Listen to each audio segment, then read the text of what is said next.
करीब 80 साल का एक बुजुर्ग आदमी अपनी बहू से 2 लाख रुपए की मांग करता है। बहू ने ये बात सुनी तो उसे बड़ा अटपटा सा महसूस हुआ। इसलिए उसने अपने पति से पूछा कि तुम्हारे पापा ने मुझसे 2 लाख रुपए मांगे हैं, मुझे क्या करना चाहिए। बेटे ने जब ये बात सुनी तो उसे गुस्सा आ जाता है और कहता है कि अगर पापा ने तुमसे 2 लाख रुपए मांगे हैं तो इसमें हर्जी क्या है, अगर तुम्हारे पास है तो दे दो वरना मैं दे दूंगा।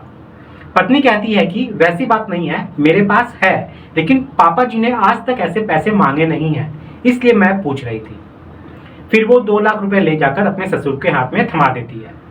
वक्त गुजर जाता है, 10 या 12 दिन का समय बीतता है और उसके बाद उस बुजुर्ग आदमी ने अब अपने बेटे से 5 लाख रुपए की मांग की।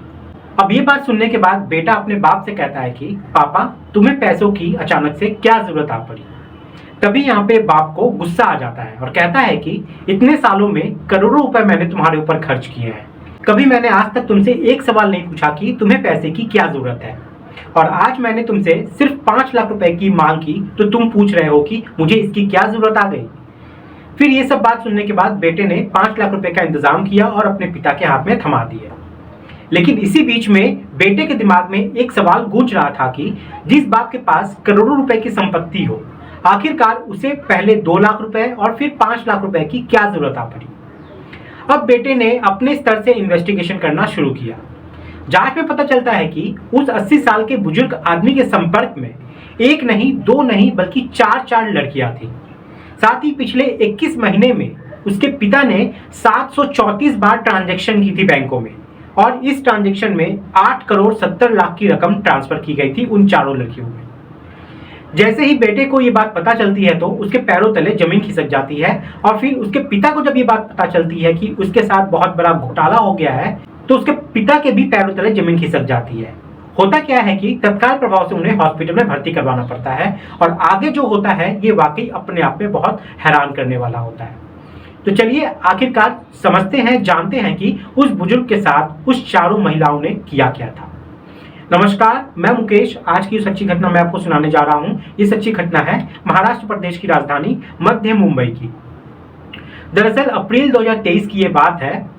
78 साल का एक व्यक्ति होता है जो कि अपने बेटे और बहू के साथ रहता था। उसकी पत्नी अब इस दुनिया में नहीं थी। जिंदगी बहुत अच्छे से गुजर रही थी।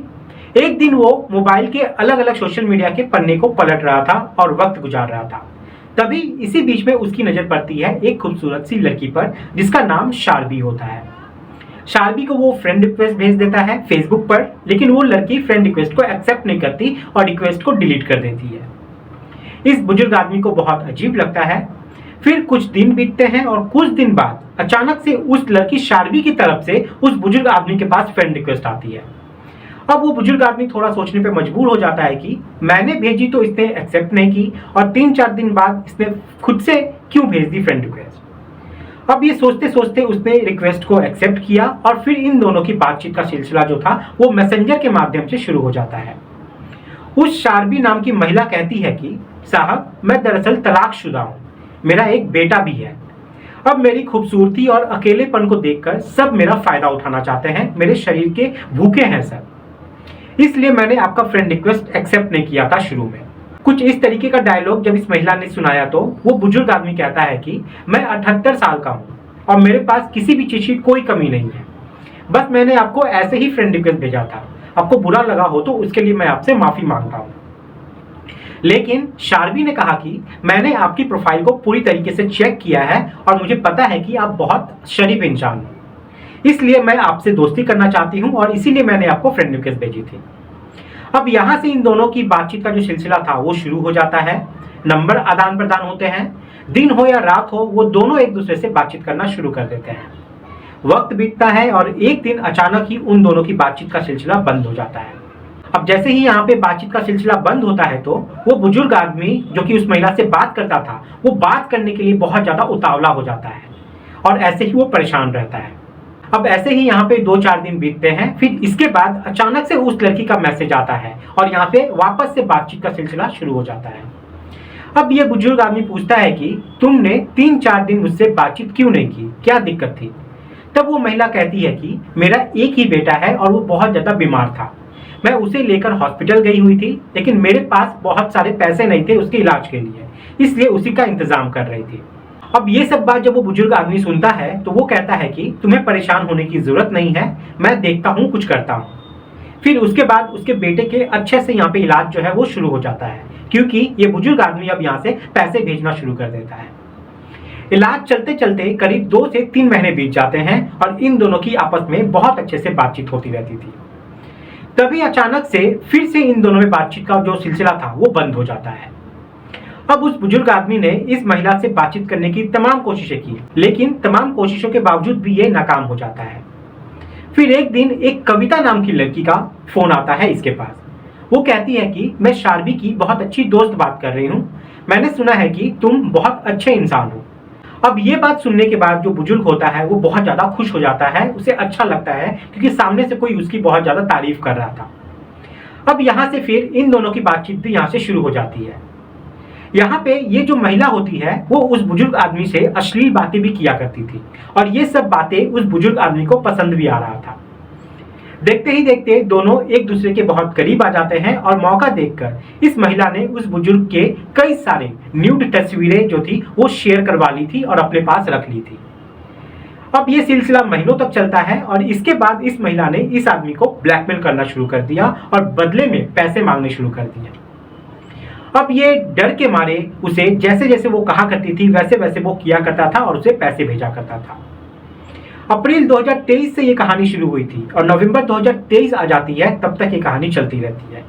अब जैसे जैसे आगे वक्त बढ़ रहा था वैसे वैसे कविता की लगातार डिमांड भी बढ़ रही थी और कविता ने भी फिर अचानक से अपनी पूरी डिमांड को पूरा करके ये जो कम्युनिकेशन था, बातचीत था, उसे बंद कर दिया। फिर एक दिन की बात है, दिनाज नाम की एक महिला होती है जो कि इंटरनेशनल कॉल करती है और इंटरनेशनल कॉल करने के बाद वो कहती है कि मैं शार्वी की छोटी बहन बात कर रही हूँ। शार्वी ने मुझे आपसे बात करने के लिए बोला है। अगर आपको लगता है कि मैं उसकी बहन नहीं हूँ तो ये व्हाट्सएप की जो चैट है, जो आपने उसके साथ बातचीत की थी, वो आप देख सकते हैं। अब ये सब देखने के बाद उस बुजुर्ग महिला को यहाँ पे विश्वास हो जाता है और वो बुजुर्ग आदमी यहाँ पे थोड़ा अच्छा फील करता है क्योंकि बहुत दिन के बाद आखिरकार शार्वी की जो खबर उसे मिली थी। तभी वो लड़की जो कि शार्वी की बहन खुद को बता रही थी वो वहां पे रोने लगती है। रोते रोते कहती है कि शार्वी का जो बच्चा है वो बहुत ज्यादा बीमार था, वो तो ठीक हो जाता है, लेकिन अब शार्वी बहुत ज्यादा बीमार हो गई है। हमने उसको हॉस्पिटलाइज किया हुआ है, उसका इलाज चल रहा है और इलाज के लिए कुछ पैसे नहीं है हमारे पास, प्लीज आप मदद कर दीजिए। आखिरकार उस बुजुर्ग आदमी को उस पर तरस आ जाता है। अब उस बुजुर्ग आदमी ने इलाज के नाम पर उसको पैसे देने शुरू कर दिए। अब ये जो पैसा भेज रहा था उससे वो इलाज शुरू होती है, लेकिन कुछ दिन के बाद ये खबर दनाज देती है कि शार्वी अब इस दुनिया में नहीं रही, वो मर चुकी है। कुल मिलाकर आगे फिर से वक्त जो है वो आगे बढ़ने लगता है। आगे वक्त के साथ फिर एक लड़की और यहाँ पे आती है जो कि चौथे नंबर पे आती है। इसका नाम जैस्मिन होता है। जैस्मिन ने भी बातें करना यहाँ पे शुरू किया उस बुजुर्ग आदमी से। जैस्मिन शुरू से ही इतनी उतावली थी कि बहुत कम समय में ही उसने उस बुजुर्ग आदमी को अपने जाल में फंसा लिया। फिर उस जैस्मिन ने भी यहाँ पे ब्लैकमेल करना शुरू किया और वो कहती है कि अगर तुमने मेरी मांग पूरी नहीं की तो वो अपनी जान दे देगी और तुम्हारी जितनी भी न्यूड फोटो है जो कि तुमने भेजी थी कविता को, वो सब भी मेरे पास है, वो सब मैं सोशल मीडिया पे डाल दूंगी। अब ये सब बातें सुनकर ये बुजुर्ग आदमी जो था वो यहाँ पे फंसता चला जाता है। अब तक उसकी जेब में जो भी थे वो सब वो रुपया जो था वो दे चुका था और उसकी जो जेब थी वो खाली हो चुकी थी। इसलिए पहले वो 2 लाख रुपए अपनी बहू से मांगता है और वो उन लड़कियों को दे देता है। फिर उसके बाद वो लड़की 5 लाख की डिमांड करती है तो वो बुजुर्ग अपने बेटे से 5 लाख रुपए का इंतजाम करता है और वो उस लड़की को दे देता है। अब यहाँ पे जब वो बेटे से पैसा लेता है तो बेटे को यहाँ पे थोड़ा शक होता है, क्योंकि वो सोचता है कि जिसके पास खुद करोड़ों की संपत्ति हो वो अचानक से छोटे मोटे रकम 2 लाख रुपए 5 लाख रुपए अपने बेटे से, बहू से क्यों मांगेगा। अब बेटे ने अपनी तरफ से इसकी इन्वेस्टिगेशन करना शुरू किया। बैंक में जाकर पता किया तो पता चलता है कि बाप के खाते से लगभग 8 करोड़ 70 लाख रुपए निकाले जा चुके थे, जिसके लिए 734 बार ट्रांजैक्शन हुई थी। फिर बेटे ने तुरंत ही 22 जुलाई 2025 को साइबर क्राइम यूनिट में जाकर रिपोर्ट दर्ज कराई। उसके बाद नजदीकी पुलिस स्टेशन जाता है 6 अगस्त 2025 को और फिर FIR दर्ज करवाता है। अब जैसे ही उस बुजुर्ग आदमी को यह पता चलता है कि उसके साथ इतना बड़ा फ्रॉड हो चुका है तो उसकी तबीयत जो है वो खराब होने लगती है और उसका इलाज चल रहा है, वो हॉस्पिटलाइज होता है। अब जैसे ही ये कहानी सोशल मीडिया के माध्यम से लोगों को पता चलती है तो लोग यहाँ पे सोचने पे मजबूर हो जाते हैं कि एक बुजुर्ग आदमी कैसे इन सब चक्करों में फंस गया। अब पुलिस जो है इस मामले की जांच पड़ताल कर रही है और जांच पड़ताल के बाद ही आगे की कहानी जो है वो स्पष्ट हो पाएगा। दोस्तों, इस पूरी घटनाक्रम को सुनाने का उद्देश्य किसी को परेशान करना नहीं है, किसी का दिल दुखाना नहीं है, बल्कि आपको जागरूक करना है, आपको सचेत करना है। आप सब लोग अपना ख्याल रखें, सुरक्षित रहें। जय हिंद, जय भारत।